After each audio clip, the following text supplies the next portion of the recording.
नागेन्द्राय नमः। ॐ नागेन्द्राय त्रिलोचनाय भस्मंकराय महेश्वराय नित्याय दिगंबराय तस्मै माकराय ओं नमः शिवाय। शिव शंकाशमिशां द्वाशतां त्रिलोचनं देवशिवमवाहं ओं नमः शिवाय। शिव महापुराण का तीसरे दिवस में हम हैं। 7 दिन का संकल्प लेकर के और आने वाले रविवार को 16 तारीख मई को इसको पूर्ण होती है, लेकिन इस बीच में हमारे पास अभी मात्र 5 दिवस और है। आज हम लोग श्रवण करने जा रहे हैं शिव महापुराण को, जहाँ पर कथा को विराम किए थे। कथा को आगे बढ़ाते हुए कल हम लोग सुने थे शिव जी का पुष्पों के द्वारा पूजन का फल प्राप्ति हो, तो ब्रह्मा जी बता रहे हैं इस दृष्टांत को नारद मुनि से कि कमल का फूल भगवान शिव जी को चढ़ाएं, बेलपत्र चढ़ाएं, शतपत्र चढ़ाएं, 100 पुष्प चढ़ाए करने से लक्ष्मी की प्राप्ति होती है। शिव जी पे बेलपत्र चढ़ाने से और कमल का फूल चढ़ाने से और लक्ष्मी की प्राप्ति, यानी कि जीवन में धन की बढ़ंती। 20 कमल का एक प्रस्थ और 1 सहस्त्र बैल पत्रों का आधा प्रस्थ होता है। 16 पल का एक प्रस्थ तथा दशांकर का एक पल होता है। इस तौल के अनुसार तराजू पर तौल करके सकाम पूजे तो सब कामनाओं की सिद्धि कराने वाले बेलपत्र भगवान शिव जी का। 10 करोड़ पूजन करने पर मनुष्य राज प्राप्त कर लेता है। 10 करोड़ यानी कि 10 में और जोड़ना तो फिर 1 मिलियन हो गई। इतने बेलपत्र भगवान शिव को चढ़ाने के तो राजपत्र भी पा लेता। मुनीश्वर सुनो, शिवलिंग पर चावल, धूप, दीप, चंदन आदि भी चढ़ाना चाहिए। इसको चढ़ाने के फल हम सुन लेते हैं। सहस्त्र जलधारा में 1000 बूंद बूंद बूंद करके जल आप डाले से स्नान कराने, धूप चढ़ाएं, अगरबत्ती, दिया, नैवेद्य आदि से पूजन करें। सांगोपाग पूजा करके भोग राज्य प्राप्ति होती है, रोगों से मुक्ति होती है। और भगवान को अगर हम शिवलिंग पर धूप दीप नैवेद्य चढ़ाते हैं और लिए 50 कमल फूल अगर जो चढ़ाए तो भयंकर से भयंकर रोग हो, 50 कमल का फूल अगर जो चढ़ा दे शिवलिंग पर तो बड़ा से बड़ा रोग हो उसको भी दूर कराते। कन्या का इच्छुक व्यक्ति, अगर जो व्यक्ति का ब्याह में अड़चन है और उनको प्राप्ति हेतु तो फिर 25,000 कमल का फूल चढ़ाएं। विद्या प्राप्ति, अगर जो विद्या प्राप्ति करना हो, पढ़ाई के लिए बढ़ंती करना है तो घी को भगवान शिवलिंग पर, शिव जी को लिंग पर चढ़ाएं। और मारण में 1 लाख से मोहन के 50,000 योम राजा का वश में करने के लिए 10 लाख पुष्पों की पूजा भगवान शिवलिंग पर अर्पण करके करें। ज्ञान के लिए 1 करोड़ योम शिव दर्शन के लिए आधा करोड़ पुष्पों का फूलों को चढ़ाएं। कार्य सिद्धि, कोई कार्य सिद्ध ना हो रहा हो और इसके महामृत्युंजय मंत्र ओम त्र्यंबकम यजामहे सुगंधिम पुष्टिवर्धनम उर्वारुकमिवावंदनार मृत्योर्मोक्षे मामृता, इस मंत्र के सहारा लेकर के सिद्धि होने के लिए 5 लाख जप करे।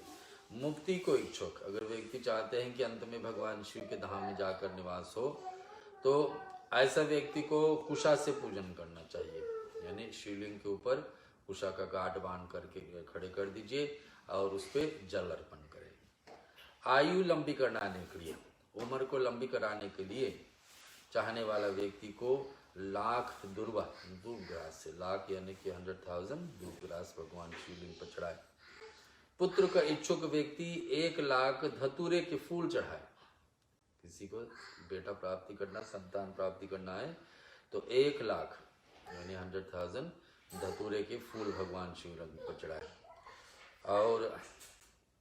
और इसी प्रकार से प्रताप के लिए आगे करके फूल चढ़ाते। कनेर के पुष्पों से रोग दूर भी होते हैं तथा वस्त्र एवं संपत्ति की कमी कभी नहीं रहती है। व्यक्ति का जीवन में कभी धन कमी नहीं रहती है जो व्यक्ति ऐसे ऐसे वस्तु भगवान।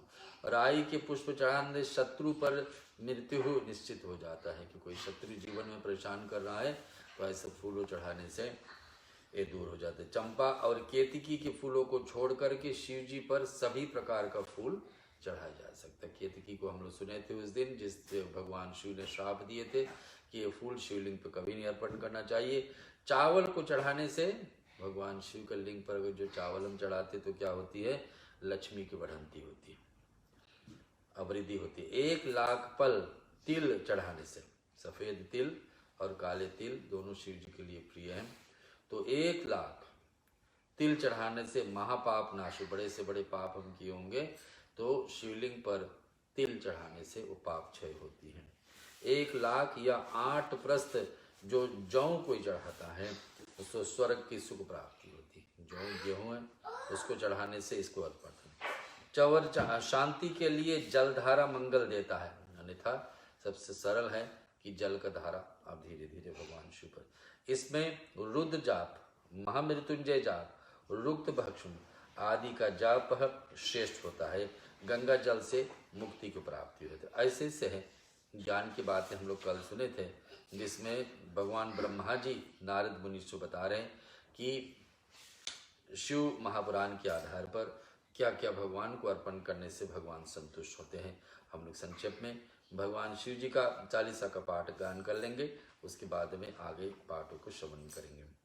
जय गणेश गिरिजा सुवन मंगल मूल सुजान, कहत अवध्या दास तुम देव अभय वरदान।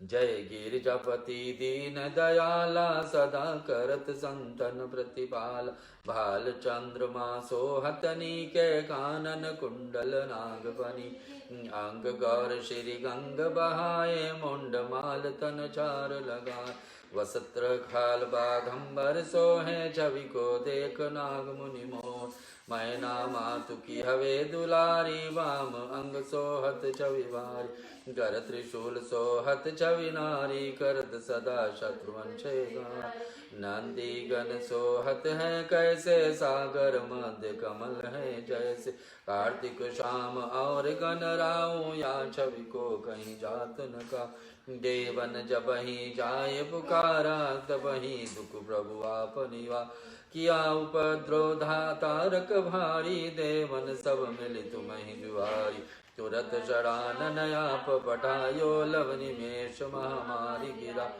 आप जलंधर असुर संहारा, सुयश तुम्हार विदित संसार, त्रिपुरासुर सन युद्ध मचायो तब ही कृपा कर लीन बचायो, किया तपित भारी भारी पूर प्रतिज्ञाता सुपुरारी, दानिन में के सम को नाही सेवक स्तुति करत सदाय, वेद नाम महिमा तब गावे अगद अनादि वेद नहीं पा, प्रगटे उददे मंथन में ज्वाला जरत सुरासर में वियाल, कीन दयाता कही सहाय नीलकंठ तब नाम कहाय, पूजन रामचंद्र जब कीना जीत कलंक विभीषण दीन, जस कमल में हो रे धारी कीन परीक्षा तब ही पुरा, एक कमल प्रभु राख्यो जोई कमल नयन पूछन चासोई, कठिन भक्ति देखे प्रभु शंकर भय प्रसन्न दिए इच्छित व, जय जय जय अनंत अविनाशी करत कृपा सबके घटवासी, दुष्ट सकल नित्य मही सतावे भ्रमत रहो मई चैन नया, त्राहि त्राहि में नाथ पुकारो यही अवसर मई आनुबा, ले त्रिशूल शत्रुवन को मारो संकट से मई आनुबा, मात पिता भ्राता सब होई संकट में पूछत नहीं कोई, स्वामी एक है आस तुम्हारी आय हरो मम संकट भारी, धन निर्धन को देत सदाई, जो कोई जाचे सो फल पाई, स्तुति के विधि करो तुम्हारी, समो नाथ अब चुकम, शंकर हो संकट के नाशन मंगल कारण विधन विनाशन, योगी यति मुनि ध्यान लगावे, नारद शारद शीश नम, नमो नमो जय नमः शिवाय, सुर ब्रह्मादिक पार नभा, जो या पाठ करे मन लाई, ता पर हो दय शंभु साई, हरिनिया जो कोई हो अधिकारी, पाठ करे सो पावन हारी, पुत्रहीन की इच्छा जोई, निश्चय शिव प्रसाद ते होई, दंडित त्रयोदशी को लावे, ध्यान पूर्वक होम करावे, त्रयोदशी व्रत करे हमेशा तन ध्यान, तक नहीं राहे रहे कलेशा। धूप दीप नैवेद्य चढ़ावे, शंकर सम्मुख पाठ सुनावे। जन्म जन्म के पाप नसावे, अंतवा शिवपुर में पावे। कहे अवध्या दास तुम्हारी, जानि सकल दुख हरो हमारी। नित नेम कर प्रार्थी, पाठ करो 40, तुम मेरी मनोकामना पूरन करो जगदीश। मग सरस्वती है मंत्र ऋतु, सम्मट 64 जाने। स्तुति 40 शिव ही, पूरन कीन कल्याण शंकर भगवान की जय। शिव महापुराण से और कथा को चुने चुने आपके बीच में हम प्रस्तुत करें। कैलाश और बैकुंठ आदि की उत्पत्ति।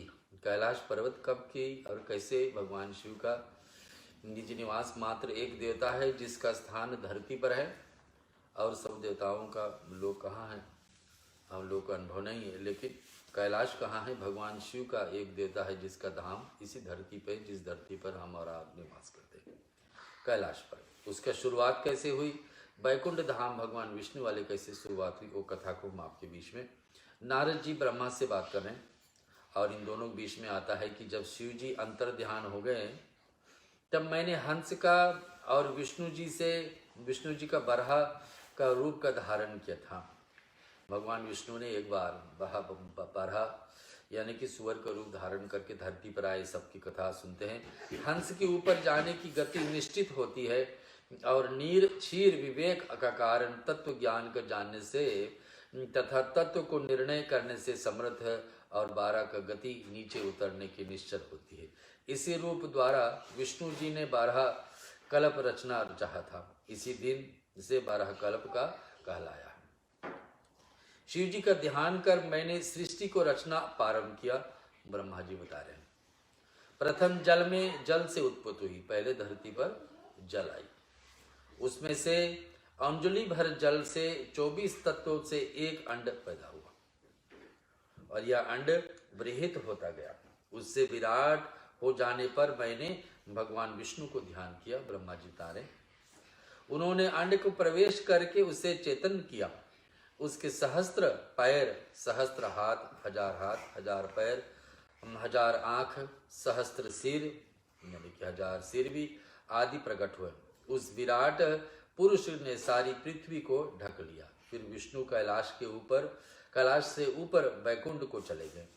मैंने सृष्टि रचना प्रारंभ कर दी। ब्रह्मा जी बता रहे नारद जी से, पहले पाप की सृष्टि से जिसमें से अविज्ञा और तप की प्रधानता थी, इससे स्थावर की रचना की। इसके बाद शिव जी का ध्यान करके तिरछनियों जीवों को रचना की मैंने, और सात्विकी देवताओं को रचना की।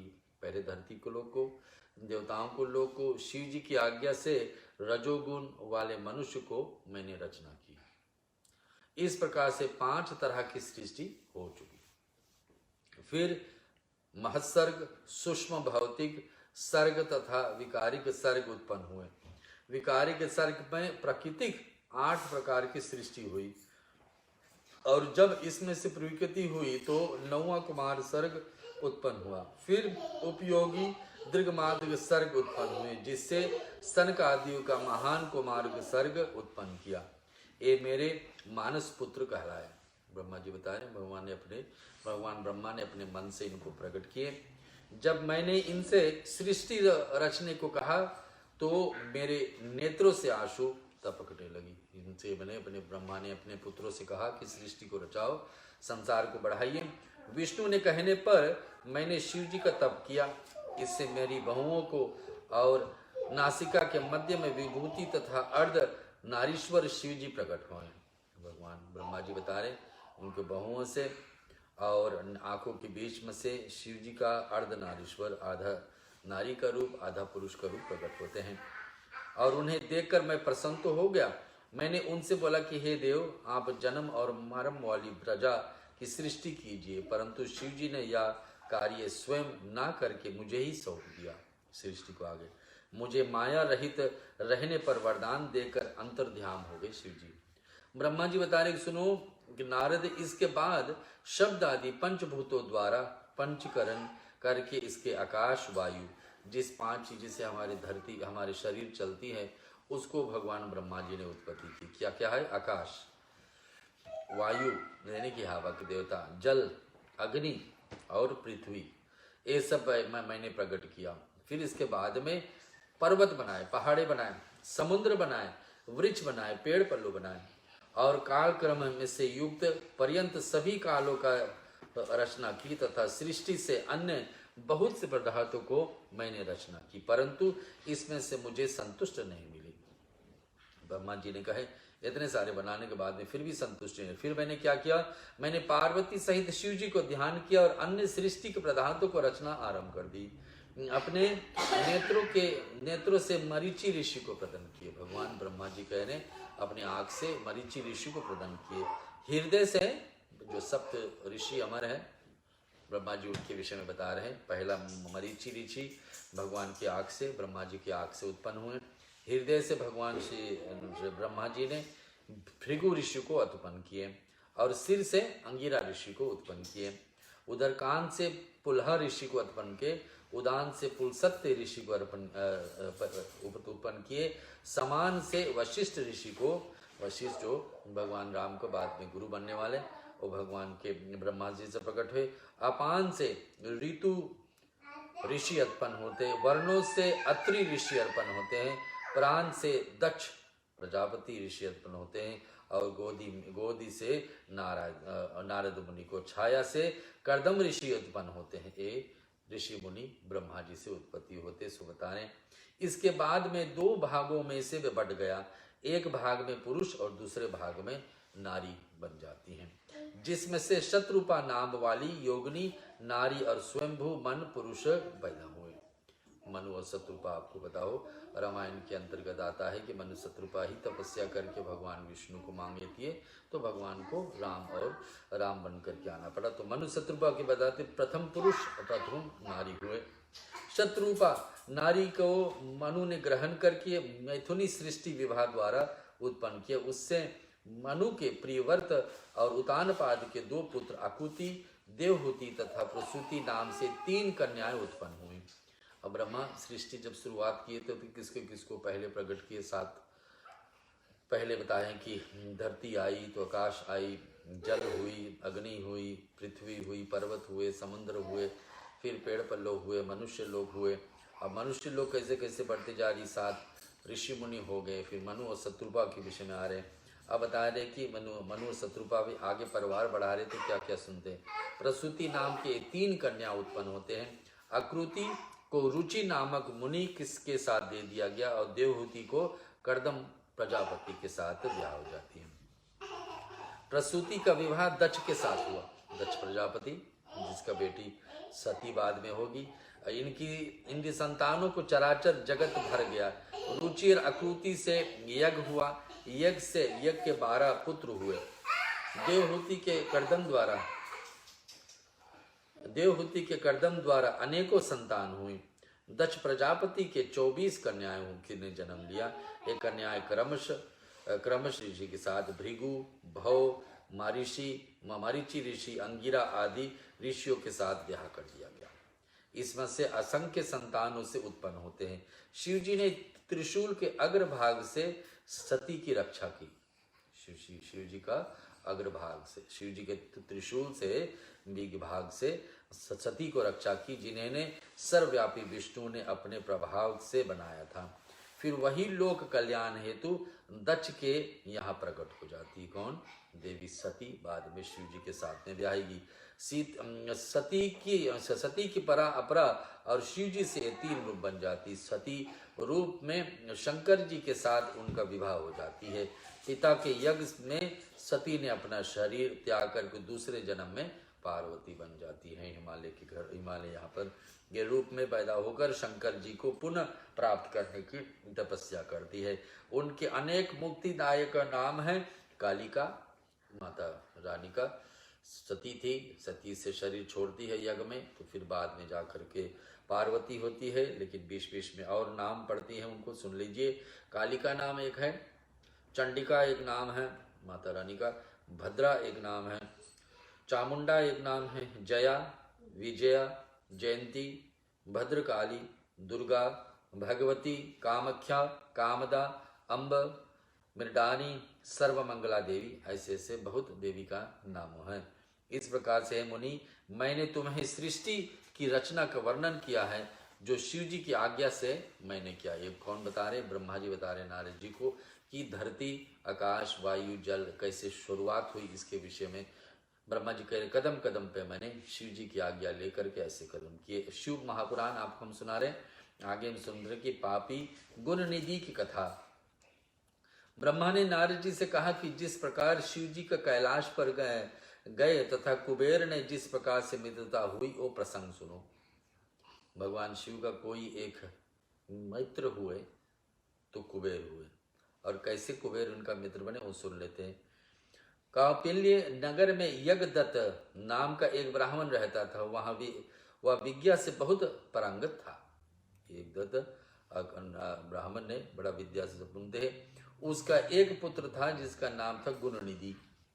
8 वर्ष की आयु में उसकी यजोपवित संस्कार यानी कि गुरु दीक्षा ले लेते हैं। वह अनेक विद्याओं को ज्ञाता भी बन गया, परंतु उसमें से कुछ दुर्गुण भी आ गए, जैसे कि जुआ खेलना, गाने बजाने वाली महफिलों में जाना, माता के कहने ना मानना, पिता से हमेशा दूर रहना।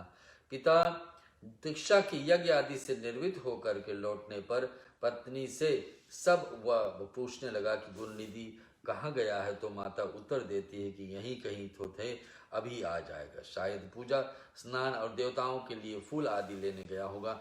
माता अपने अकेले पुत्र गुणनिधि को प्रतिदिन समझाती, परंतु वह नहीं सुधरता था। तो एक गुणनिधि नाम का व्यक्ति के विषय में कथा है।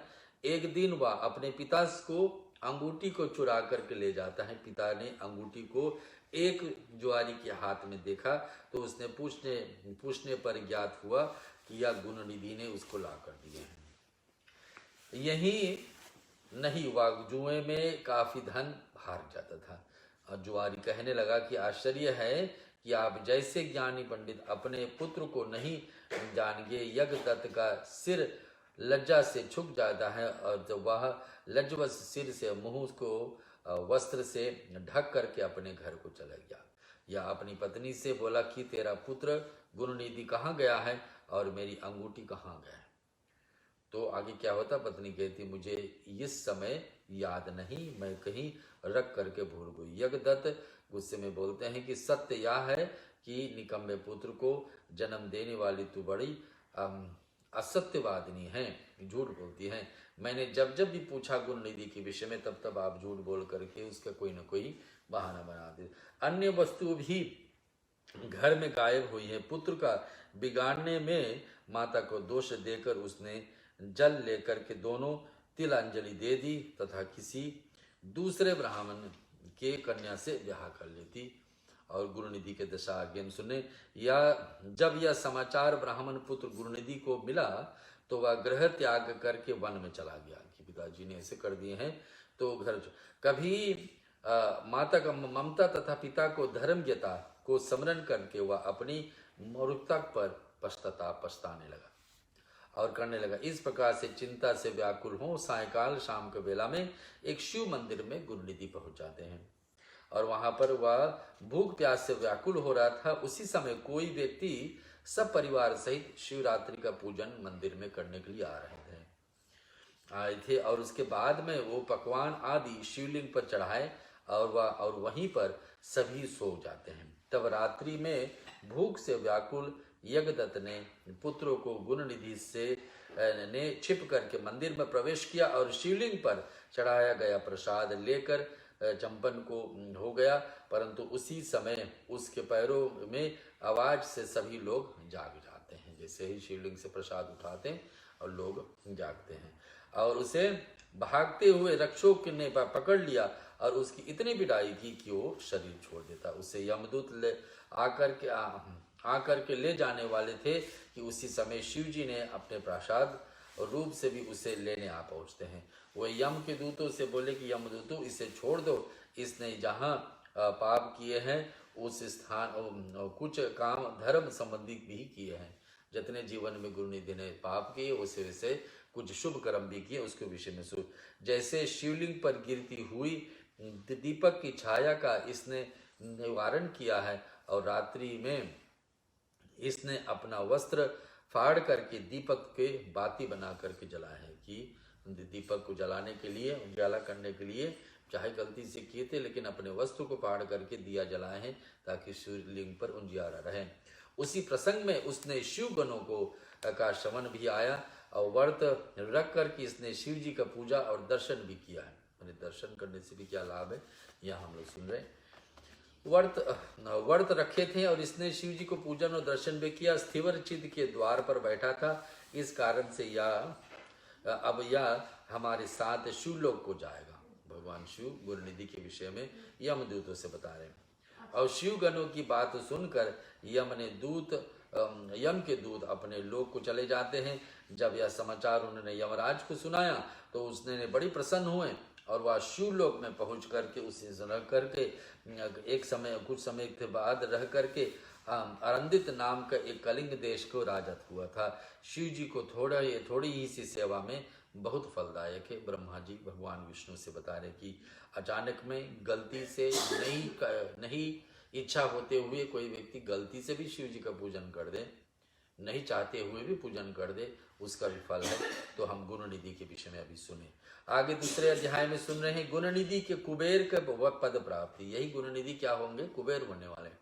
सुनिए, ब्रह्मा जी ने नारद जी को बताया, जब मेरा प्रथम कल्प पूरा हुई तब उसमें से मेरा मानस पुत्र पुलसत्य से विश्वा का जन्म हुआ है।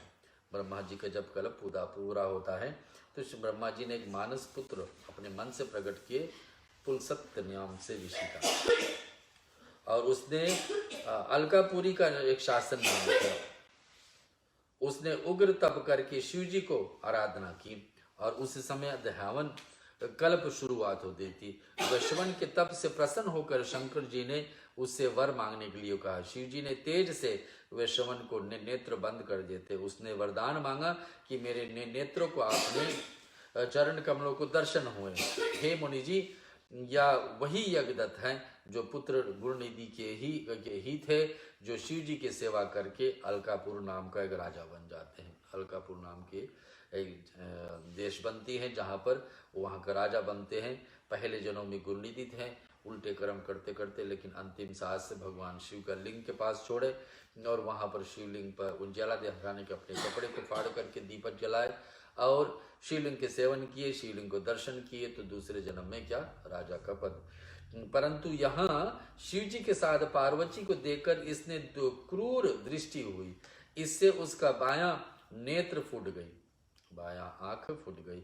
शिव जी ने पार्वती से कहा कि यह तुम्हारा पुत्र है, ये सब तुम्हें क्रूर दृष्टि से कभी नहीं देखेगा।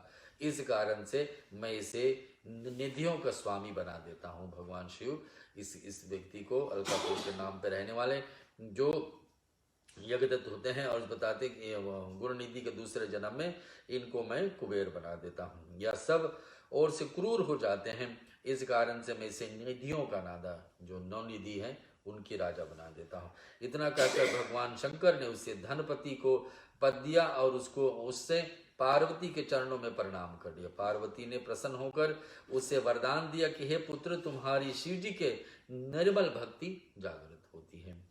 इस प्रकार से शिव जी ने उसे विश्वेश्वर नामक स्थान में कुबेर बना करके अलकापुरी का स्वामी बना दिया है और स्वयं उसके पास में ही कैलाश का अपनी रहने का एक स्थान बना देते। कैलाश भी कैलाश पर्वत भी अलकापुरी नाम का स्थान से बिल्कुल करीब में है, जहाँ पर अलकापुरी में भगवान कुबेर का निवास है। बोलो कुबेर भगवान की जय। सदाशिव को कैलाश का गमन, कैलाश पर्वत पर ब्रह्मा जी नारद जी से बोलते अब यह आख्यान सुनो कि जैसे कि जिस प्रकार कुबेर कैलाश पर तपस्या करने आया था तथा उसके तपोबल के कारण भगवान शिव वहां पर पहुंचे। कैलाश पर भगवान शिव का निवास है, इस धरती पर है, और कुबेर आए वहां तपस्या करने के लिए। कुबेर के तप से रुद्र वहां पर पहुंचे और जोर से कहने लगे कि अपना डमरू बजाने लगे, और जिसका ध्वनि तीनों लोक में पहुंचने लगा, भगवान शिव का डमरू। और वहां पर ब्रह्मा, विष्णु और शिव जी ने अपने असंख्य गणों के साथ ब्रह्मा जी के अंश से उत्पन्न रुद्र के दर्शनों के लिए आ जाते हैं। और कुबेर ने शिव जी का पूजन किया तथा उनका आलिंगित किया और अलकापुरी में नजदीक ही थी उनका निवास वहां पर करवाए। और वहां पर शिव जी की आज्ञा से विश्वकर्मा ने अनेक भवन बनाए। अलकापुरी में जाकर के विश्वकर्मा जो है देवताओं का, हर एक देवताओं का लोक को बनवाता है। और वहां पर शिव जी आज्ञा हुई कि अलकापुरी में जाकर निवास कर ऐसा भवन बनवाए। शिव जी सिंहासन पर आरूढ़ हुए तथा ब्रह्मा विष्णु और देवताओं ने उनकी स्तुति की। शिव जी ने सबकी मनोकामना पूर्ण की और कभी प्रसन्नता पूर्वक सभी अनप्रसन्नता पूर्वक अपने अपने निवास स्थानों पर प्रस्थान हुए। तो इस प्रकार से अलकापुरी में भगवान कुबेर का स्थान भगवान शिव देते हैं अपने कैलाश के आसपास में। रुद्र संहिता सती खंड। अब सती के विषय में कथा आती है। देवी सती आपको पता है पार्वती से पहले जन्म में जो थी, भगवान शिव को पति के रूप में प्राप्त करने के हेतु उसके चरित्र हम सुनते हैं। नारद जी ने ब्रह्मा जी से कहा कि आप शिव कृपा से स्वर्ग है, अतः आप मुझे यह बताने की कृपा करें कि शिव जी सती के साथ विवाह करके गृहस्थी कैसे बनाई। सती जो पहले दक्ष की कन्या थी तथा बाद में हिमालय की पुत्री बन गई। सती का चरित्र बताने की कृपा करो। ब्रह्मा और नारद बिन जी के संवाद है शिव महापुराण। नारद जी से कह रहे हैं, नारद जी कह रहे हैं सुनिए, पहले मैंने यह एक कन्या हुई जिसका देख कर के वे काम से पीड़ित हो जाते हैं। तब भगवान रुद्र ने मुझे धिक्कारा। मैंने तपस्या द्वारा शिव जी का आराधना की। शिव शंकर ने मुझे तरह तरह के समझाया। मैंने शिव जी को मोह में डालना चाहा। अपने पुत्र दक्ष से मैंने आसिकी विरणी के नामक कन्या का सती को उत्पन्न करवाया था। ब्रह्मा जी बता रहे, ब्रह्मा का पुत्र दक्ष और दक्ष का पुत्री सती। वह दक्ष पुत्री ही उमा बन करके कठिन तपस्या के द्वारा शिव जी को वर रूप में प्राप्त कर सकी। तब के रुद्र स्वतंत्र होकर भी संतान उत्पन्न करने की इच्छा से रूप धारण करके मोहित हुए। रुद्र की गृहस्थ आश्रम में काफी समय व्यतीत हो जाता है। इधर दक्ष को शिव जी के माया से गर्व उत्पन्न हो गया। वह शिव जी की निंदा करने लगा और उसने एक विशाल यज्ञ आयोजन किया जिसमें से उसने मुझे, विष्णु, अन्य देवताओं तथा मुनियों को आमंत्रित किया, परंतु अपने जमाता शिव जी को आमंत्रित नहीं किया। यानी कि भगवान दक्ष प्रजापति ब्रह्मा का पुत्र, बड़े यज्ञ रखे, देवताओं सभी उसको निमंत्रित है, सिर्फ शिव जी को नहीं। इस पर सती का हृदय नहीं माना। वह अपने पिता के घर चली जाती है, परंतु वहां पर यज्ञ में गई पति शिव जी का भाग नहीं देखकर क्रोधित होकर पिताजी से वाद विवाद होती है।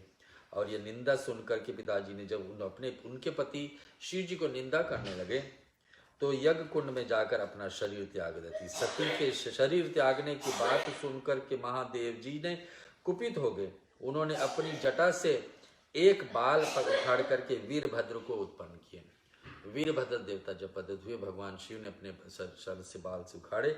वीरभद्र ने दक्ष से यहाँ जाकर के दक्ष सहित यज्ञ का विध्वंस कर दिया। समस्त तीनों लोकों में हाहाकार मच जाती है जब सब यज्ञ विध्वंस होती है।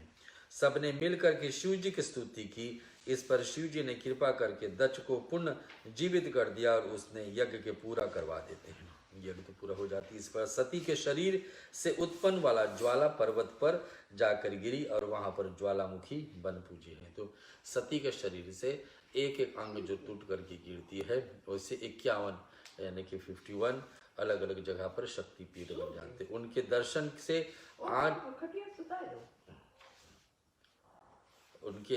आज से भी मनुष्य भी सभी कामनाएं पूर्ण हो जाती। वही सती दोबारा हिमालय के घर पर जाकर पार्वती के नाम से विख्यात होती और कठिन तपस्या करके शिव जी को प्राप्त करने की सफलता प्राप्त होती। ये हुई सती देवी सती का चरित्र। शिव पार्वती का चरित्र सुनते हैं। शिव भगवान और पार्वती के चरित्र कैसे शुरुआत होती है शिव महापुराण के अंदर। पहले तो शिव जी निर्गुण निर्विकार रूप है, गुण शक्ति से रहित, सत असत से दूर, परत पर दिव्य रूप में रुधित है। फिर उमा के साथ सगुण और शक्तिमान हो गए। श्री भगवान उमा के साथ जब जोड़ते हैं तो शक्तिमान, उनके दाएं अंग से ब्रह्मा तथा बाएं अंग से विष्णु उत्पन्न हुए। और अब तब से सदाशिव के ब्रह्मा विष्णु और रुद्र ये तीन रूप बन जाते हैं। ब्रह्मा जी ने सुर असुर और मनुष्यों का रचना की। ब्रह्मा जी ने प्रजापतियों का भी रचना की। फिर उन्होंने मरीचि, अत्रि, पुलह, पुलसत्य, अंगिरा, क्रतु, वशिष्ठ, नारद, दक्ष और भृगु की रचना की है। ब्रह्मा जी ने नारद को बताया कि जब मैं इन्हें उत्पन्न कर चुका तो मुझे माया का मोह हो जाते। तब मेरी बहुएं के बीच में से संध्या नाम का एक कन्या उत्पन्न हुई भगवान ब्रह्मा जी का कंधा से। उसे देखकर मैं तथा मेरे पुत्र दक्ष, मारीचि आदि सोच में पड़ गए। सभी के चिंताग्रस्त होने के कारण एक काले बालों वाला, श्याम वर्ण को, स्थूल काय वाला, नील सुंदर वस्त्र पहने, सुंदर कटाक्ष वाला पुरुष प्रकट हुए। उसके ऋषियों में मनमथ रखा गया, क्योंकि उसने सबसे पहले मेरा चित्त बंध की दिया था। उसका दूसरा नाम काम पड़ा, तीसरा नाम मदन तथा चौथा नाम कर्दम रखा गया। ब्रह्मा जी काम से बोले कि दक्ष प्रजापति तुम्हें एक कामनी तथा रूपवती कन्या प्रदान करेगी और उसका नाम संध्या होगा।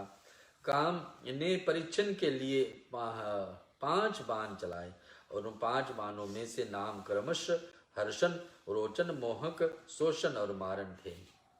और ये बाण मुनियों को भी मोहित करने वाला था।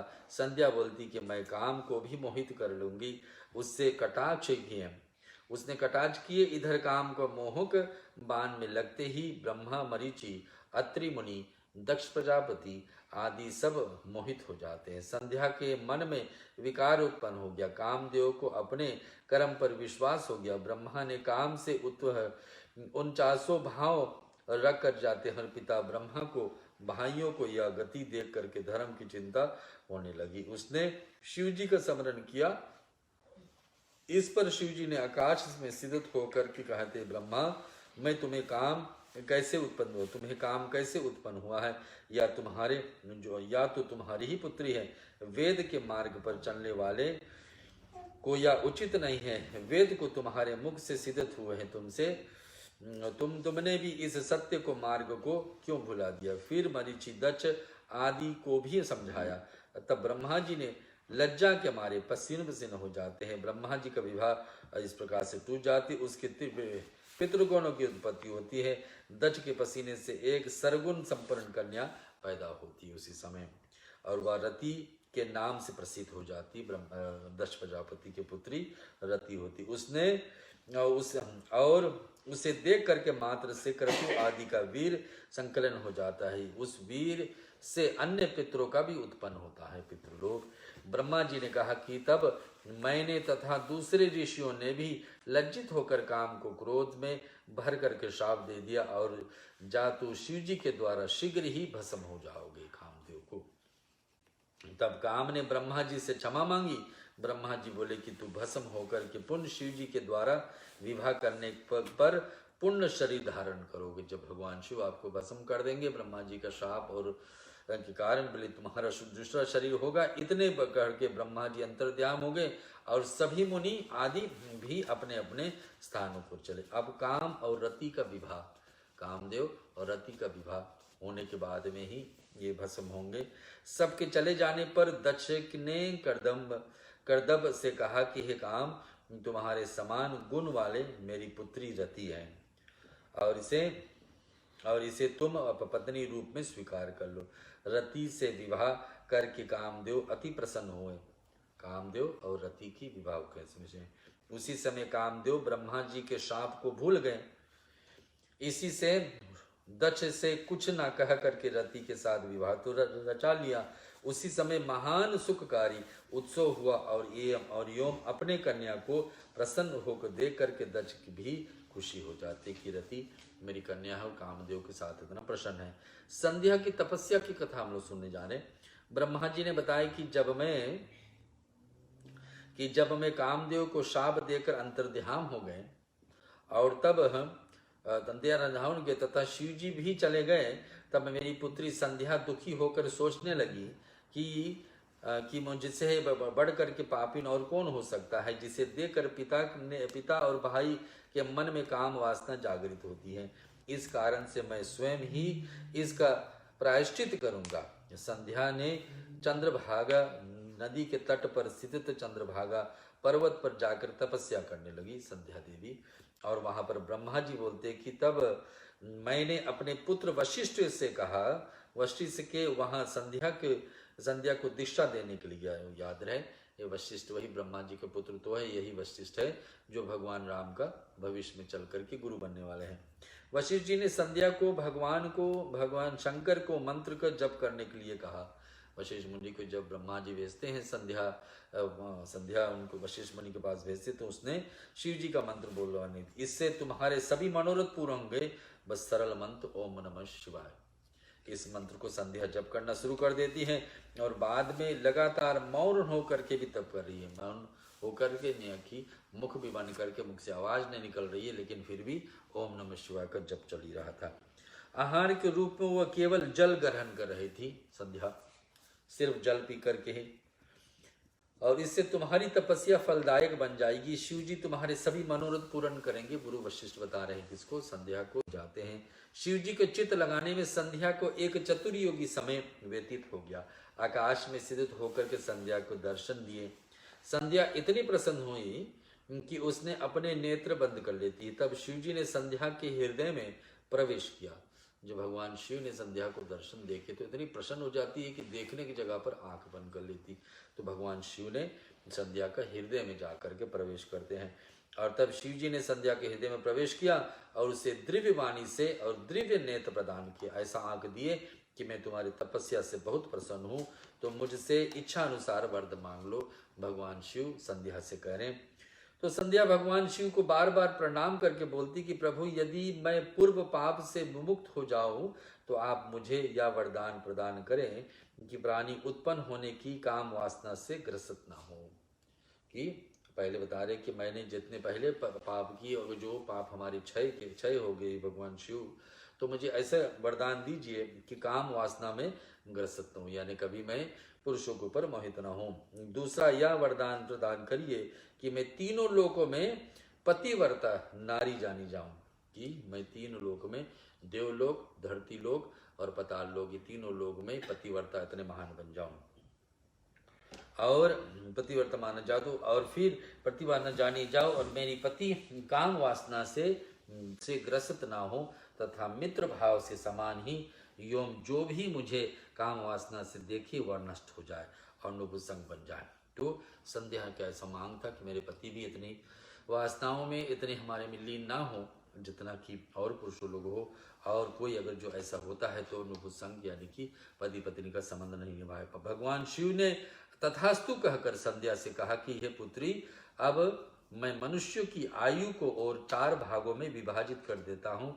शेषो कुमार, यानी कि मनुष्य को 4 भाग में, हम लोग के सभी का जीवन 4 भाग में होता है। 100 वर्ष की उम्र में कैसे कैसे 4 भाग उसको सुनते हैं। पहला भगवान शिव बता रहे कि शेषो यानी कि शिशु बालक रूप में हम लोग होते हैं। फिर कुमार अवस्था में होते हैं, जो कुमार अवस्था 25 से लेकर के 50 वर्ष तक, फिर 50 से लेकर 75 यानी 75 तक यौवन अवस्था, फिर वृद्ध यानी 75 से लेकर के 100 वर्ष तक। प्राणी का 54 अवस्था में अयोग्य तभी उसमें से काम वासना जागृत होगी।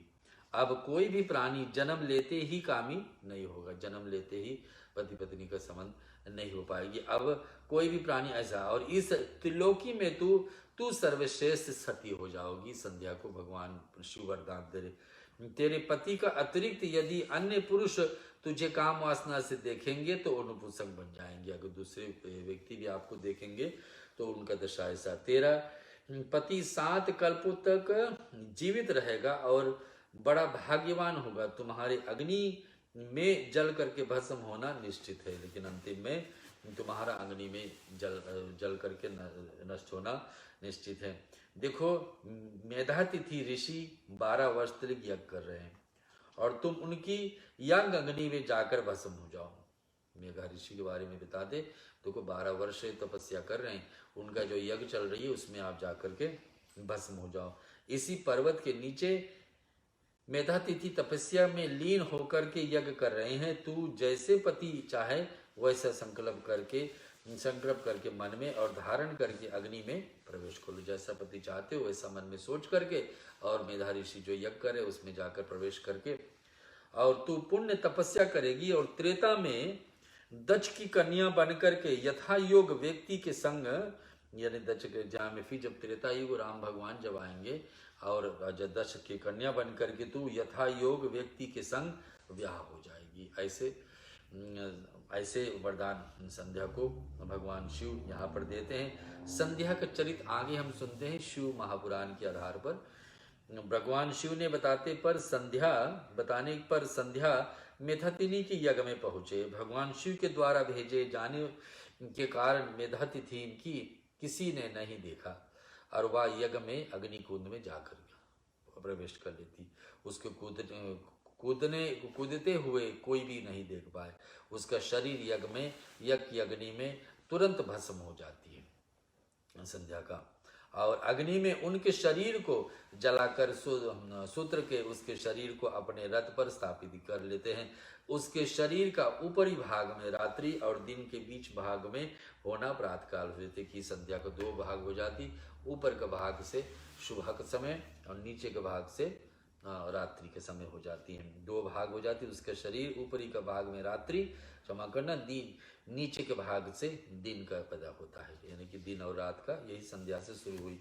प्रातःकाल संध्या हो जाती है और शेष नीचे का भाग पितरों का प्रसन्नता के लिए। फिर एक भाग में देव पूजन, दूसरे भाग में जो अंधेरा पक्ष में उसमें पितरों का पूजन और उजाला पक्ष में देवताओं का पूजन। और उसके प्राणों को भगवान शिव ने अपने दिव्य शरीर से स्थापित कर लिया, भगवान शिव रक्षा। और जब यज्ञ की समाप्ति हुई तो ऋषियों ने तत्व स्वर्ग के समान कांति वाली कन्या का अग्नि में देखा। जब यज्ञ समाप्त हो गई तब ऋषि वर देखते कि इस यज्ञ में तो कन्या है, और इस पर मेधातिथि ने उसने अपने गोद में उठा लिया और तथा यज्ञ के जल से स्नान कराया। यज्ञ में जो बचा जल था उससे स्नान कराते, उसका नाम अरुंधति रखे। अरुंधति यही चल करके भविष्य में भगवान ब्रह्मा के पुत्र गुरु वशिष्ठ के पत्नी बनेंगे, जो भगवान राम का गुरु माता बनेंगे। अरुंधति रखा। मुनि उसी अपने निधि मानकर आश्रम में उसका पालन पोषण करने लगे ऋषि मुनिजन। और जब अरुंधति 5 वर्ष का हो गई तो ब्रह्मा विष्णु महेश ने जाकर आकर के उसका विवाह वशिष्ठ जी के साथ संपन्न कर देते। अरुंधति से वशिष्ठ जी के 100 श्रेष्ठ पुत्र उत्पन्न हुए, जो हम आगे सुनेंगे। संध्या जब शरीर छोड़ती है और इधर अरुंधति नाम का कन्या के रूप में पलती है, जिसका विवाह, अरुंधति का विवाह भगवान राम का गुरु वशिष्ठ के साथ होती हैं और उनसे पैदा होते कितने 100 श्रेष्ठ पुत्र। ब्रह्मा जी द्वारा कामदेव का वरदान जो है उसके विषय में आगे सुनते हैं। ब्रह्मा जी का वरदान, ब्रह्मा जी ने नारद को बताया कि जब संध्या को देखने मात्र से शिव जी ने मुझे फटकारा था, तब से मैं शिव जी के माया से मोहित होकर ईर्ष्या करने लगा। ब्रह्मा जी बोल रहे शिव जी के माया से मैंने डरने लगा। मन में ईर्ष्या रख कर के मैंने मरीचि, दक्ष आदि पुत्रों के पास जाकर बोला कि तुम्हें पता है कि शिव जी ने स्त्री को देखने मात्र से ही मुझे खूब धिक्कार कर दिया। मैंने, ब्रह्मा जी ने कहा अपने बेटों से जाकर बताया कि मैंने किसी स्त्री को देखे, वो कारण से शिव जी ने मुझे धिक्कार दिए। ब्रह्मा कह रहे उस घटना से मैं आज तक दुखी हूँ। ब्रह्मा जी अपने बेटे से बता रहे, अतः जब तक महादेव को स्त्री ग्रहण ना कर ले तब तक मेरे हृदय में कोई शांति नहीं मिलेगी। ब्रह्मा जी अपने बेटों से बता रहे, क्या तुम मेरे कष्ट को दूर करने में से कोई उपाय कर सकते हो? नारद जी, जब मैं इस प्रकार कहा तो उसी समय कामदेव रति सहित पधार रहे थे। उसी समय कामदेव और रति आए, कामदेव और उनका पत्नी रति आए। मैंने कामदेव को प्रशंसा करके उनसे कहा कि हे पुत्र, तुम संसार में किसी प्रकार से शिव जी को मोहित करो, कि किसी प्रकार से शिव जी का तपस्या को भंग करो। कामदेव सो ब्रह्मा जी मांग कर रहे, तुम्हारे अतिरिक्त यह कार्य और कोई भी नहीं कर पाएगा। इस पर कामदेव ने कहा कि महादेव को मोहित तो कर सकता हूँ, परंतु स्त्री का निर्माण हो तो अपना से ही अपने को ही करना पड़ेगा, आपको ही करना पड़ेगा। इससे मैं और दक्ष प्रजापति चिंता में पड़ गए कि किसके द्वारा शिव जी को मोहित करें। मेरी चिंतक सांसों में जो वायु निकली उससे पुष्पित त्रामद्रेवद नामला सुंदर नासिका वाले पुरुष उत्पन्न हुए। मैंने उससे भी कहा कि हे मनमत, यह समरण का हेतु होने से बसंत नाम वाला है, इसे तुम अपना साथी समझो। इसके साथ ही तुम रति को लेकर के शिव जी को मोहित करो। फिर कामदेव ने अपनी पत्नी रति के साथ मेरे चरण स्पर्श किए और कैलाश पर प्रस्थान किए। यानी कि ब्रह्मा जी ऐसे कामदेव से आशा रखते हैं और वहां जाकर कामदेव ने प्राणियों को मोहित करने के लिए अपना प्रभाव फैलाया। बसंत ने भी उसका साथ दिया। शिव जी को मोहित करने के लिए कामदेव ने अनेक यत्न, बहुत सारे उपाय किए कामदेव ने कि शिव जी को मोहित किया जाए, शिव जी को तपस्या को भंग करके शिव जी को किसी स्त्री के साथ जोड़ा जाए, परंतु वह असफल रहे। उसके सारे प्रयत्न निष्फल हुए और उसने उदास होकर मुझसे कहा कि मैं शिव जी को मोहित करने में असमर्थ हूँ। कामदेव बता रहे ब्रह्मा जी से। कामदेव की बात सुनकर मैं चिंता मगन हो गया। मैं चिंतित होने पर भी मेरे सन्मुख विकार लगन आने को वाग यंत्रों को लेकर प्रकट हुए। उन्होंने कोलाहल करके मारो करके शब्द उच्चारण किया। वे मुझे ही मारने पर दौड़े। मैं कामदेव से बोला कि उन्होंने प्रकट होते ही मारे का उच्चारण किया है, अतः इनका नाम मार हो जाएगी, ये भी तुम्हारी सहायता करेंगे। अब तुम पूर्ण शिव जी को मोहित करने का फिर कोशिश करो। कामदेव ने ब्रह्मा जी से कहा कि आपकी आज्ञा शिरोधारी है भगवान, परंतु शिव जी को मोहित करना मेरे वश के बात नहीं है, वे मुझे भस्म कर डालेंगे। ब्रह्मा जी ने कहने पर कामदेव मार्गनों को भी साथ लेकर शिव जी के स्थान पर गए, परंतु शिव जी को वहां पर मोहित करने में फिर असमर्थ रहे। ब्रह्मा जी ने बताया कि कामदेव निराश होकर के मेरे पास लौट आए और बोला कि ब्रह्मा जी, मैं स्वयं ही शिव जी को मोहित कर सकता हूँ। भगवान ब्रह्मा कामदेव कहते हैं कि दूसरे स्त्री की क्या आवश्यकता, मैं ही अपनी कला से शिव जी को मोहित कर सकता हूँ। क्या होता है सुनिए, ब्रह्मा और विष्णु में संवाद क्या होता है, यहाँ बात करते कथा आती शिव महापुराण में कि ब्रह्मा जी ने नारद से कहा कि कामदेव के चले जाने पर शिव जी को मोहित करने का मेरा स्वप्न चकनाचूर हो जाते हैं और मैं सोचता ही रहा था क्या की युक्ति करूं जिससे शिव जी स्त्री ग्रहण करने के तैयार हो जाए। फिर मैंने विष्णु भगवान को स्मरण किया। पीताम्बर धारण किए हुए विष्णु ने मेरे सामने प्रकट हो गए। मैंने गदगद वाणी से उनकी स्तुति की। विष्णु जी ने पूछा कि मुझे कैसे स्मरण किया, तो मैंने यानी ब्रह्मा जी विष्णु को बताया कि भगवान शंकर को मोहित करने के लिए मैं सब परिवार मार्गन और बसंत के साथ कामदेव को भेजा है, परंतु असफल हो रहे हैं। ब्रह्मा जी इस बात को भगवान विष्णु को बताते। आगे सुनिए।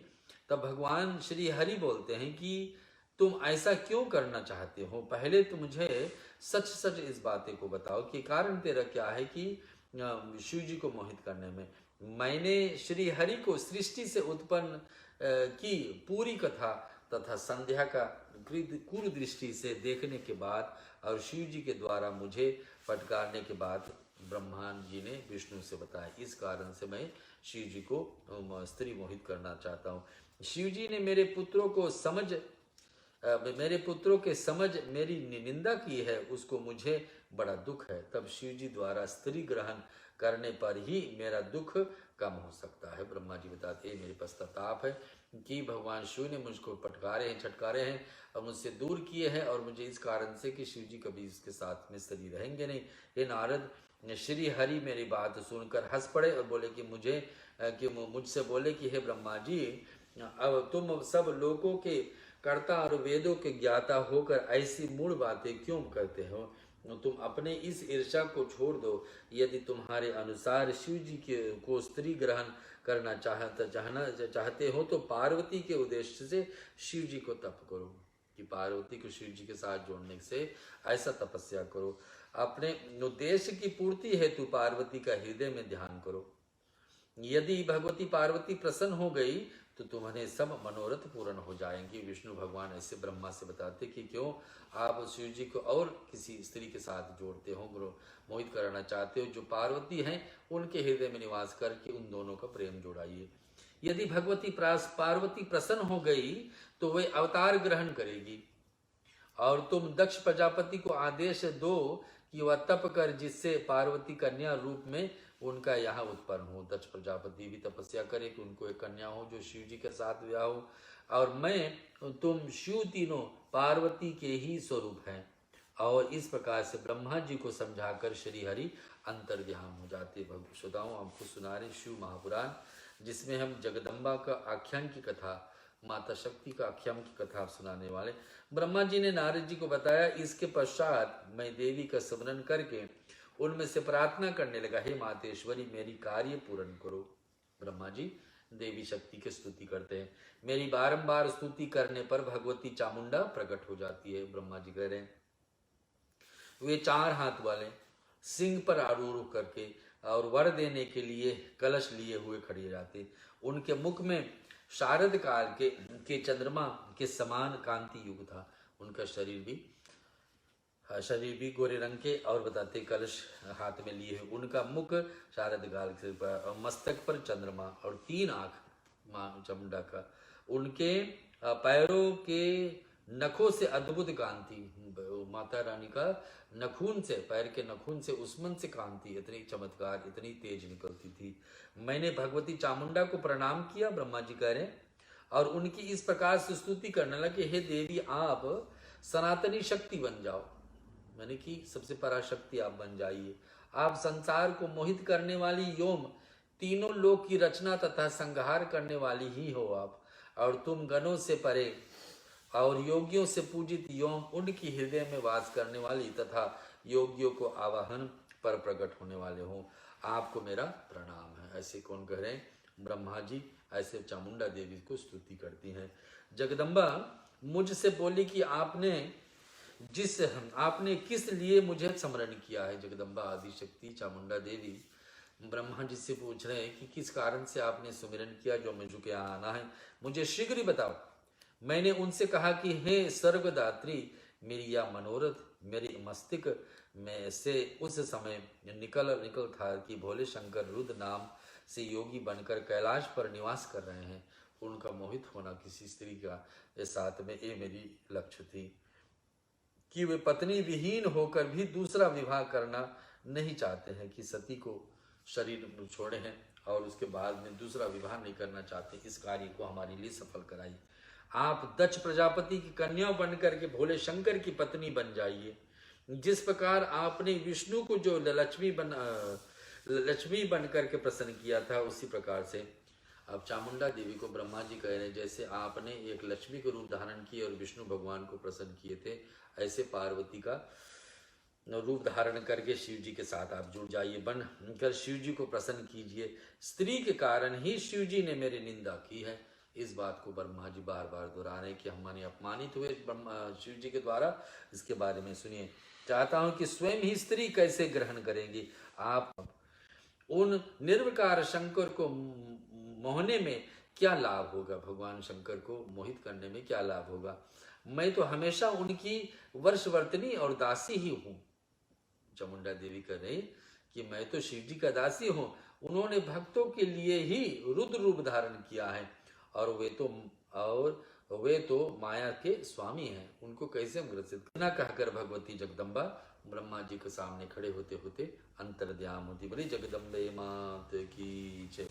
दक्ष द्वारा देवी का आराधना। अब दक्ष प्रजापति एक देवी को आराधना करते हैं। ब्रह्मा जी ने नारद को बताया कि मैं आदेश अनुसार दक्ष की 3000 दिव्य वर्षों तक नियमित रूप से तपस्या किया न, कि 3000 वर्ष तक दक्ष ने तपस्या की। तब भगवती जगदम्बा ने उन्हें दर्शन दिए, और भगवती जगदम्बा दक्ष के मनोरथ को पहले ही जानते ही थे। उन्होंने दक्ष प्रजापति को वर मांगने को कहा। दक्ष प्रजापति ब्रह्मा जी के ही पुत्र हैं, और इतने 1000 वर्ष तक तपस्या की थी और तपस्या पूर्ण अवतार भगवान रुद्र को अवतार लिया है।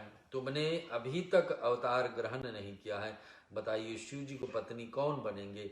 आप ही उनको मोहित करके उनकी पत्नी बन जाइए। इनके कहते शिव जी की पत्नी बनने के लिए देवी आप ही रूप बना करके उन पर मोहित जाए।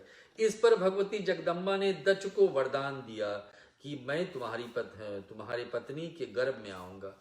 जगदम्बा स्वयं ने दक्ष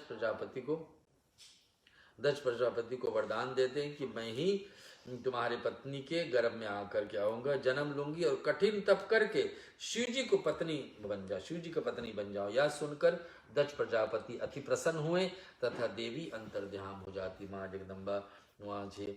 और ब्रह्मा नारद जी का संवाद। अब ब्रह्मा जी नारद जी से क्या बात करते वो सुनेंगे। ब्रह्मा जी ने नारद को बताया, दक्ष ने बहुत ही मानसी सृष्टि की है परंतु उसका विकास नहीं हुआ है। उन्होंने मुझसे ही उसका उपाय पूछा तो मैंने दक्ष का उपाय समझाया। तब दक्ष ने पंचजन के अंग से उत्पन्न कन्या वीरणी को अपनी पत्नी रूप में ग्रहण कर लिए थे और उसने मैथुन धर्म स्वीकार किया। वीरणी से दक्ष का हर्षस नाम से 10,000 पुत्र उत्पन्न हुए। अपने पुत्रों से दक्ष की सृष्टि विस्तार करने लगे। कहा, परंतु यह नारद, मैं तुम्हारे उपदेश के कारण प्रवृत्ति निर्वृत्ति और उपासक बन जाते हैं। और उसके बाद दक्ष ने पंचजन्या में सब लाशह नामक 1000 पुत्र उत्पन्न हुए परंतु वे तप में लीन हो गए।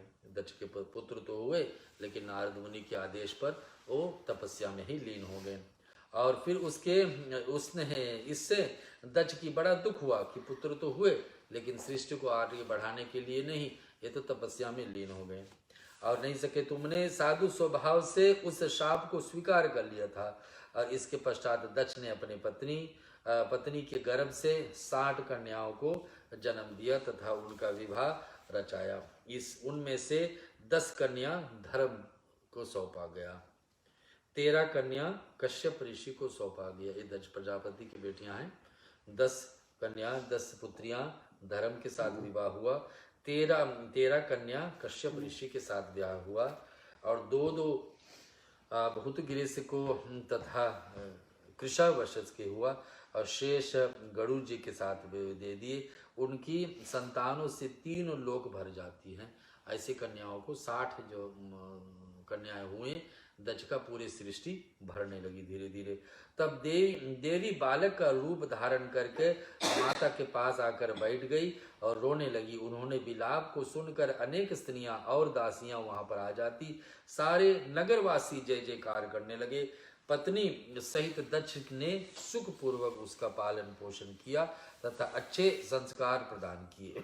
दक्ष ने उस कन्या का नाम उमा रख दिया और वीरणी की माता ने उसे स्तनपान कराया। सती का तपस्या के विषय में सुनते हैं ब्रह्मा जी कैसे बता रहे। और ब्रह्मा जी बता रहे कि उस पर जब सती बड़ी हो जाती है तो उसके पिता दक्ष ने उसके विवाह का विचार किया। पिता की इच्छा जानकर सती ने अपने माता से शंकर भगवान के विषय में बतलाए। माता ने कहने पर सती ने घर में ही शिव जी को आराधना आरंभ कर दी। अश्विनी माह में कि नंदा तिथि में गुड़ चावल नमक आदि से शिव जी का पूजन किया।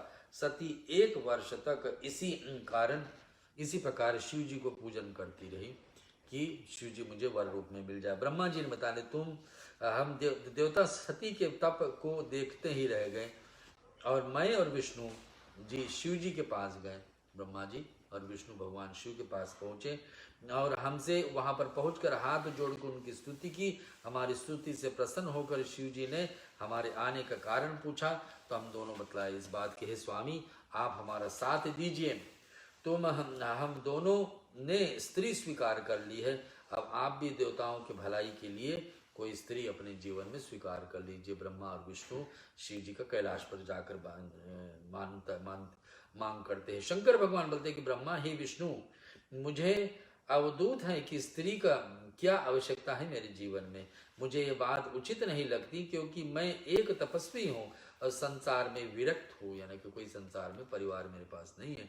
मुझे तो योग में ही आनंद मिलता है। आप लोगों के हट से तथा भक्तों पर अनुग्रह की इच्छा से मैं विवाह में कैसे जा सकता हूँ। वह काम रूपनी योगिनी है तथा तथा तैयार कीजिए कि मेरे तेज से सहन कर सके, कि मेरे शरीर से तेज कौन स्त्री संसार में है जो सहन कर सकेगी। अब तब हमने कहा कि प्रभु आप के अनुसार हमने स्त्री की खोज भी ली है। ब्रह्मा जी और विष्णु शिव जी से बताया कि हमने स्त्री ढूंढ ली है। जिन लक्ष्मी ने पहले ही 2 रूप धारण किए थे, अब वही उमा नाम के दक्ष के कन्या है के रूप में प्रकट होगी। वे आपको प्राप्त करने के लिए ही अपने घर पर तपस्या करी। आप उन्हें वरदान दीजिए और उनका ऊपर कृपा कीजिए। तब भक्त शिव जी ने तथास्तु कह करके हमें वहां से विदा कर देते। ब्रह्मा जी बता रहे कि विष्णु और ब्रह्मा जब गए थे शिव जी पर, शिव जी ऐसे बताएं कि हम अपने अपने लोकों को फिर चले गए। इधर उमा का क्या वर प्राप्ति होती है सुन करके आज का प्रसंग को पूर्णावती की तरफ ले चलेंगे। इधर सती ने नंदा व्रत को अनुष्ठान किया। पति को रूप में एक व्यक्ति को पाने के लिए, शिव जी को पाने के लिए सती एक व्रत आरंभ करती जिसका नाम है नंदा व्रत। शंकर भगवान उन्हें दर्शन देने गए। सती ने लज्जावश सिर झुकाकर उनको चरणों को प्रणाम किया। जिसको पाने की इच्छा थी वो तो स्वयं प्रकट हो गए। शिव जी ने उमा को आशीर्वाद दिया और वर मांगने के लिए कहा। तब सती बोलती कि प्रभु आप मुझे अपनी पत्नी बनाकर मुझे कृतार्थ करें। शिव जी बोले तथास्तु। उनका व्रत से प्रसन्न होकर के तथास्तु यानी कि हाँ ऐसा ही होगा। सती बोलती कि प्रभु मेरे पिता के समझ विधि पूर्वक विवाह करके मुझे अपनी अर्धांगिनी स्वीकार कीजिए। मेरे पिताजी भी इस बात को मान जाए, ऐसा हो जाए और मुझको अर्धांगिनी के रूप में स्वीकार। तथास्तु करके शिव जी हिमालय पर चले गए। उन्होंने मुझे स्मरण किया, पर उपस्थित होने पर मुझे दक्ष के पास कन्यादान हेतु भेजा। मैंने दक्ष से जाकर कहा कि तुम अपनी कन्या का हाथ भगवान शिव जी को सौंप दो। यह सुनकर के दक्ष की प्रसन्नता का ठिकाना न रहा। सती ने भी अपने तप को सिद्धि के समस्त वृतांत सखियों के द्वारा माता के पास भिजवा दिया। दक्ष के तैयार होने का समाचार मैंने शिव जी को जाकर सुनाया। ब्रह्मा जी कह रहे शिव सती का विवाह के साथ आज का प्रश्न छोड़ेंगे। ब्रह्मा जी ने बताने मेरे शिव जी के पास पहुंचने पर उन्होंने सती को कुशल क्षेम से पूछी और दक्ष का विचार भी पूछा। मैंने सांत्वना देने के लिए भगवान शिव को सब समाचार सुनाए। दक्ष अपनी पुत्री का विवाह आपसे करने के लिए सहमत है। अब आप शुभ मुहूर्त और लगन विचार करके पानी ग्रहण कीजिए। शिव भगवान को बता रहे विष्णु जी की स्मरण करने पर गरुड़ जी सहित आ जाते हैं। मेरे सभी मरीचि आदि पुत्र भी विवाह में पहुंचे, सम्मिलित हुए। ब्रह्मा जी बता रहे और के लिए हो जाते हैं। चैत्र शुक्ल त्रयोदशी का फाल्गुनी नक्षत्र में शिव जी ने रविवार को प्रस्थान किया। देवताओं तथा शिवगणों ने बड़ा उत्सव मनाया। नंदीश्वर पर आरूढ़ होकर भगवान शिव भी अपने बारात लेकर वहां पर पहुंचे। शीघ्र ही दक्ष के यहाँ पहुंच गए। दक्ष की विधि पर भगवान शिव जी का स्वागत किया और शुभ लगन में सती को कन्यादान किया। सभी देव किन्नरों ने तथा मुनियों ने शिव जी को स्तुति करी और नित्र गान आदि करके भारी उत्सव मनाए हैं। ये शंकर और भगवान सती का विवाह के साथ में आज का प्रश्न यहाँ संपूर्ण। बोलो शंकर भगवान की जय है। अब भगवान शिव से क्षमा मांगेंगे, रुद्राष्टक का पाठ सुना सकते हैं, फिर आरती की तैयारी। नमामि शमीशान निर्वाण रूपम विभम व्यापकम ब्रह्म वेद स्वरूपम निज निर्गुणम निर्विकल्पम निरीहम चेदाकाशमाकाशवासं धजेऽहं निराकालमोकालमूलं तुरीहं गिराज्ञानगोतीतमीशं गिरीशं करालं महाकालकालं कृपालं गुणागारसंसारपारं नतोऽहं तुषाराद्रिसङ्काशगौरं गम्भीरं मनोभूत कोटि प्रभाषी शरीरम सफोरन्नमौलिकलोलीन चारूर गंगालसत भाल बालेन्दु कंठे भुजंगा चलत कुंडलम भूषु नेत्रम विशालम प्रसानंद नील कंठम दयालम मृगाधीश चर्मन मुंडमालम प्रिय शंकरम सर्वनाथम भजामि प्रचंडं प्रकष्टं प्रलेहं परेशम् अखंड अजं भानुकोटि प्रकाशं त्रयशूलनिर्मूलशूलपाणियं भजेऽहं भवानीपति भावगम्यं कलातीन्त कल्याण कल्पान्तकारी सदा सजनानन्ददाता पुरारी चिदानंद संदोह मोहपहारी प्रसिद्ध प्रसिद्ध प्रभु मन्मधारी नायवादो मानात् पदारविन्दं भजेति लोके परे वा नारायण न तत्त्वसुखं शान्ति सन्तापनाशं प्रसिद्ध प्रभु सर्वभूतादिवासं न जानामि योगं जपेनेव पूजं नतोऽहं सदा सर्वदा शम्भुतुभ्यं जरा जन्म दुःखे तपमयमानं प्रभु पाहि आपनमामीश शम्भु रुद्राष्टमृक्त प्रोक्त विप्रेण हर्तोष्य या पठन्त नारां भक्तां तेषां शम्भु प्रसीदतः ओम नमः शिवाय ओम नमः शिवाय। शिव जी का आरती।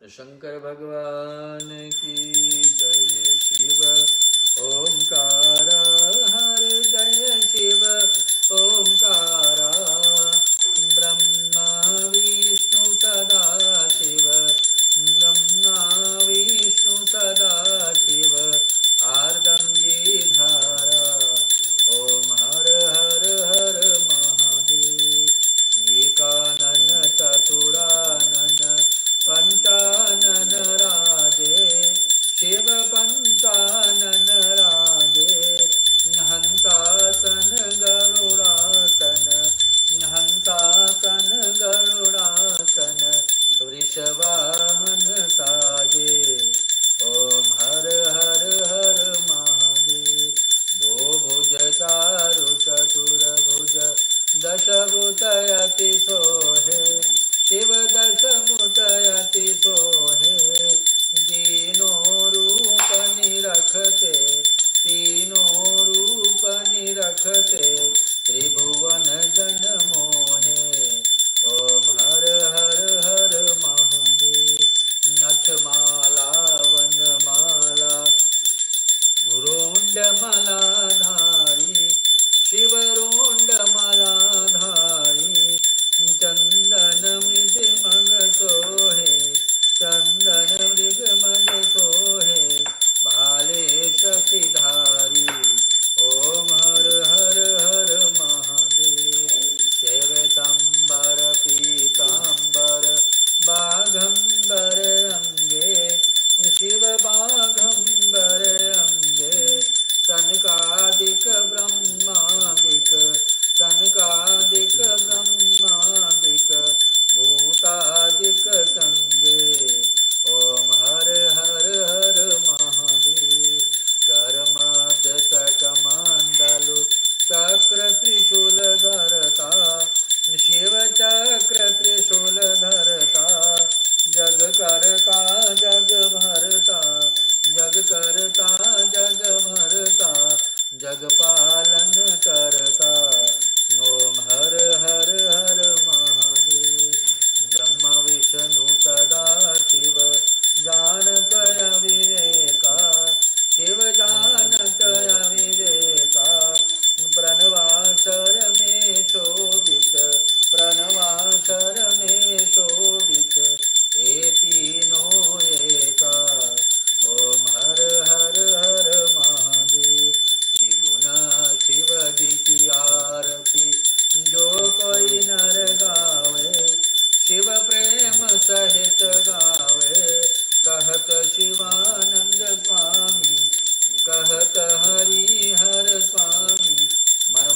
चित फल पावे। ओम हर हर हर महादेव। जय जय शिव ओंकारा, हर जय शिव ओंकारा। ब्रह्मा विष्णु सदा शिव, ब्रह्मा विष्णु सदा शिव। अर्धंगीधारा ओम हर हर हर महादेव। कर्पूर गौरंग करुणायतारम, संसार सारं भुजगेन्द्रहारं। सदा वसन्तं हृदयारविन्दे, भवन् भवानी सहितं नमामि। मङ्गलं भगवान् विष्णु, मङ्गलं गरुडध्वज, मङ्गलं पुण्डरीकाक्षो, मङ्गलाय तनोहरि। सर्वमङ्गलमाङ्गल्ये शिवे सर्वार्थसाधिके, शरण्ये त्र्यम्बके गौरी नारायणी नमोऽस्तुते। गौरी नारायणी नमोस्तुते। सर्वदेवा विनंदनम अर्चमजल अर्चमनियम। ओम आरती ले लो, आरती को प्रणाम कर लो और शांति पाठ करते हैं। आज का पूर्ण बेला, तीसरा रात्रि पूर्ण हो रही है और इसके बाद में 4 दिवस और हमारे बीच में है। इसको बारी बारी से बाकी से इसको हम श्रवण करेंगे। ओम त्र्यंबकं यजामहे सुगंधिं पुष्टिवर्धनम्, उर्वारुकमिव वन्दनार्मृत्योर्मोक्षीयमामृतात्। ओम त्र्यंबकं यजामहे सुगंधिं पुष्टिवर्धनम्, उर्वारुकमिव वन्दनार्मृत्योर्मोक्षीयमामृतात्। ओम त्र्यंबकं यजामहे सुगंधिं पुष्टिवर्धनम्, उर्वारुकमिव वन्दनार्मृत्योर्मोक्षीयमामृतात्। ओम सर्वेषां स्वस्तिर्भवतु, सर्वेषां शान्तिर्भवतु, सर्वेषां पूर्णं भवतु, सर्वेषां मङ्गलं भवतु, सर्वे भवन्तु सुखिनः, सर्वे सन्तु निरामया, सर्वे भद्राणि पश्यन्तु, मा कश्चित् दुःखभाग् भवेत्। ओम असतो मा सद्गमय, तमसो मा ज्योतिर्गमय, मृत्योर्मामृतं गमय। ओम पूर्णमदः पूर्णमिदं पूर्णात् पूर्णमुदच्यते, पूर्णस्य पूर्णमादाय पूर्णमेवावशिष्यते। ओम शांति शांति शांति। त्वमेव माता च पिता त्वमेव, त्वमेव बन्धु च सखा त्वमेव, त्वमेव विद्या द्रविणं त्वमेव, त्वमेव सर्वं मम देव देवः। कायेन वाचा मनसेन्द्रियैर्वा बुद्ध्यात्मना वा प्रकृतिस्वभाव स्वभाव, करोमि यद् यद् सकलं परस्मै नारायणाय समर्पयामि, सदाशिवाय समर्पयामि, जगदम्बिकाय समर्पयामि। बोलो सच्चिदानंद भगवान की।